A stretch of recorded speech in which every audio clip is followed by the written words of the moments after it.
नमस्कार मित्रांनो, सगळ्यांचे स्वागत माझ्या कॉमन मॅन या यूट्यूब चॅनलवर.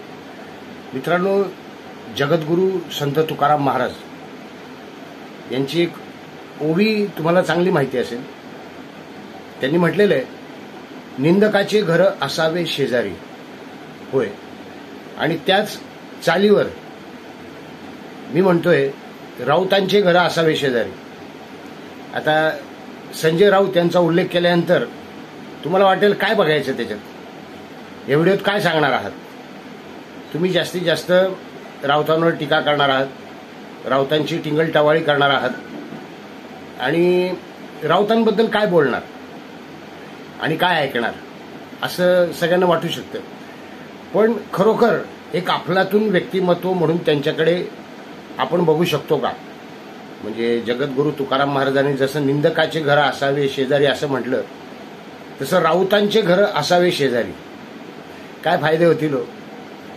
खरं तर संजय राऊत हे असं व्यक्तिमत्व आहे की ते तुमच्या घरा शेजारी राहोत अथवा जगाच्या कुठल्याही कानाकोपऱ्यात राहोत, मात्र ते टीका करत राहणार, ते निंदा करत राहणार आणि कुठलाही मुलाहिजा न ठेवता ते बोलत असतात. हे आपल्या सगळ्यांना माहिती आहे. अगदी विश्वातल्या घटनांवर त्यांचं लक्ष असतं बारीक. तुकाराम महाराजांच्या काळामध्ये विश्व इतकं मोठं नव्हतं, इतकं जवळ नव्हतं आलेलं. मीडियामुळे जी आता प्रगती झालेली आहे, जी क्रांती झालेली आहे आपण म्हणूयात इलेक्ट्रॉनिक क्षेत्रातली, त्यामुळे संजय राऊतांचं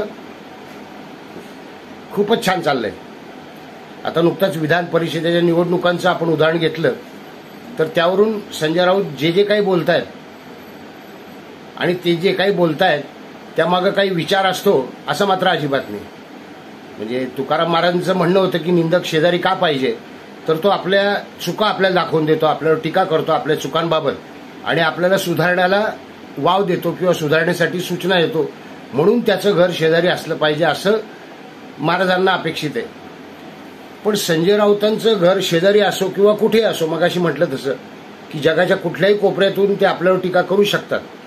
आता सध्या विधान परिषदेच्या निवडणुकांमध्ये जे काही प्रकार झाले, आपण त्याला घोडे बाजार म्हणूयात, तसं काही झालंय नसेल, वैचारिक बदल म्हणूयात किंवा वैचारिक बंडखोरी म्हणूयात, आणि त्यामुळं मतं फुटली, आघाडीची मतं फुटली. मी आघाडीची म्हणतोय, खरं तर असं म्हटलं जात आहे की काँग्रेसची मतं फुटली आहेत 7. पण वेगवेगळ्या पक्षांचे नेते वेगवेगळे आरोप करतायत किंवा वेगवेगळे दावे करतायत आणि ती मतं कोणाची फुटली ते देखील पुरावे आहेत असं नाना पटोले यांनी सांगितलंय. आता त्यांच्यावर काय कारवाई होईल, खरोखर काय पुरावे आहेत ते आपल्या समोर येणारच आहे. पण त्यानिमित्ताने संजय राऊत यांनी गद्दारांना जिंकून दिलं, गद्दारांना जिंकून दिलं किंवा गद्दारांनी गद्दारांना साथ दिली, यात आनंद कसला मानायचा, हे वाक्य उद्गारलेलं आहे. त्याचप्रमाणे घोडे बाजार झाला आणि तो घोडे बाजार काय किंमत होती ते देखील राऊतांनी 20 ते 25 कोटी आणि 2 एकर जमीन असं सांगून मोकळे झाले. आणि हे मला आधीच माहिती होतं, कारण 2 वर्षापूर्वी हीच मतं फुटली होती असंही त्यांनी सांगितलं. मग हे आधी माहिती असताना राऊतांना हे का सुचलं नाही की त्यांनी सर्व आमदारांना, काँग्रेसच्या म्हणा, शरद पवारांच्या म्हणा, जे आमदारांना हॉटेलात ठेवलं नव्हतं अशांना हॉटेलात ठेवण्याचा आग्रह का केला नाही, हा पहिला मुद्दा. दुसरा मुद्दा असा आहे की संजय राऊतांनी 20 ते 25 कोटी जे म्हटलंय, अपमान हो चक्क. होय ना, काँग्रेसचा अपमान केलाय फार मोठा. म्हणजे तुमचे आमदार ज्यावेळेला फुटून गेले राऊत साहेब, त्यावेळेला तो भाव 50 कोटी होता, 50 खोके, एकदम ओके. ही घोषणा फार तावातावाने देत होते आणि अजूनही देतात. तर त्यावेळी 50 कोटी होते आणि आता फक्त 20 ते 25 कोटी. जास्त आमदार नव्हते हो. 40 आमदारांना जर प्रत्येकी 50 कोटी दिले गेले तर आता इथं 7 आमदारांना जास्ती द्यायला पाहिजे होते. आणि 2 वर्षात भाव वाढ झाली की 2 वर्षात बाजारभाव सगळेच वाढले. त्यामुळे किमान त्यांनी 100 कोटी असं म्हणायला हवं होतं असं मला वाटतं. पण राऊतांनी तिथेही कंजूसी दाखवलेली आहे.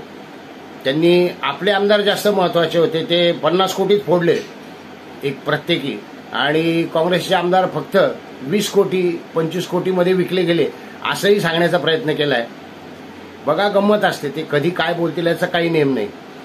आता जो दिवस मानला जातोय आणीबाणीचा दिवस, काळा दिवस म्हणून, किंवा जो संविधान हत्या दिवस म्हणून मानला जातोय, अमित शहानी त्यावर तो जो दिवस जाहीर करायला सांगितलं त्यावेळी अमित शहांवर पण टीका केली आहे आणि सांगितलं की संजय राऊत जाऊ दे हो, किती बोलणार. संजय राऊत प्रत्येक गोष्टीत काही ना काही टीका टिप्पणी करत असतात. संजय राऊतांचं घर शेजारी असावं का असा प्रश्न तुकाराम महाराजांना देखील पडेल. म्हणजे ते जर जगद्गुरू संत तुकाराम महाराज जर अस्तित्वात असते तर त्यांनी निंदकाचे घर असावी शेजारी असं म्हटलं असतं, पण राऊतांचे नको. म्हणजे बाकी 10 निंदक चालतील.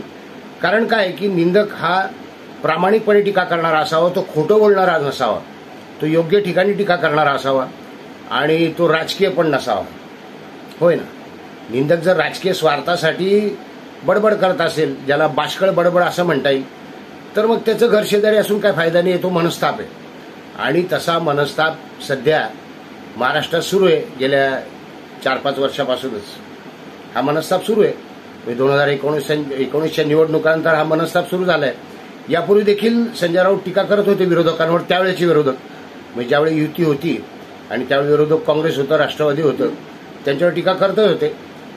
पण आता ते चौफेर टीका करतायत. इतकंच काय, प्रकाश आंबेडकर, वंचित बहुजन आघाडीचे ॲडव्होकेट बाळासाहेब आंबेडकर, वंचितला सोबत घ्यावं की नाही आघाडीत, या ज्यावेळी बैठका सुरू होत्या त्यावेळी देखील संजय राऊत निखालसपणे खोटं बोलत होते. आणि प्रकाश आंबेडकरांनी प्रत्यक्ष सांगितलंय की संजय राऊत खोटं बोलतात, जागा वाटपाबद्दल ते भ्रम निर्माण करतायत, जागा वाटप योग्य पद्धतीने होणार नाहीये, होत नाहीये, अनेक जागांचा तिढा सुटायचा बाकी आहे. तरी देखील संजय राऊत मीडियात येऊन 6 जागा 8 जागा असं काही काही वक्तव्य करत होते आणि असा भ्रम निर्माण करत होते की प्रकाश आंबेडकरच आघाडीसोबत राहू इच्छित नाही आणि म्हणून ते सोडून जातील असा भ्रम होता. आणि म्हणूनच राऊतांचे घर असावे शेजारी, पण काय हो, एकदाही निवडून न आलेले गृहस्थ आणि किती बोलतात, अफाट बोलतात. आणि त्यांच्यावर आपण विचार करायचा, त्यांच्यावर नाही विचार करायचा असं म्हटलं तरी ते सकाळ दुपार संध्याकाळ तुम्हाला विचार करायला लावतील. कारण ते समोर येतील, तुमचं ब्लड प्रेशर वाढवतील, काही ना काही बाष्कळ विधाने करतील, बाष्कळ बडबड करतील. तर या बाबतीत मात्र संत तुकाराम महाराज यांनी नक्कीच राऊतांचे घर असावे शेजारी असं म्हटलं नसतं, निंदकाचे घर असावे शेजारी, पण तो खोटं बोलणार नसावा, बाष्कळ बडबड करणार नसावा, तो योग्य ठिकाणी टीका करणारा असावा. आणि तसं जर असेल तर त्यांचं स्वागतच आहे. पण सध्या तरी या ग्रहणातून काही महाराष्ट्राची सुटका नाही असं दिसतंय. बघूयात अजून काय काय ऐकायला मिळेल आणि कोणत्या कोणत्या नेत्यांवर राऊत काय काय मुक्ताफळं उधळतील. हे काही लोकांना मनोरंजक वाटतं, काही लोकांना ती गमतीशीर बडबड वाटते, पण त्यामागे एक खोल असा घाव करत असतात. ते काहीही बोलून, कोणाचाही अपमान करून, आणि शिव्यांच्या बाबतीत तर त्यांना पथ्य नाहीच आहे. ते तर त्यांच्या जी काही कथित ऑडिओ क्लिप आहे त्यामधून शिव्या सगळ्यांनी ऐकलेल्या आहेत आणि ते कशा पद्धतीने टीका करतात, टीकाची ऐवजी ते कशा पद्धतीने वार करतात आणि तो कसा खोटा वार असतो ते देखील सगळ्या महाराष्ट्राला माहिती आहे. तर तुम्हाला चालेल का राऊतांचे घर असावे शेजारी? बघा, व्हिडिओ आवडला असेल तर लाईक करा, शेअर करा, सबस्क्राईब करा. भेटूयात नवीन व्हिडिओत कॉमन मॅनसह. धन्यवाद.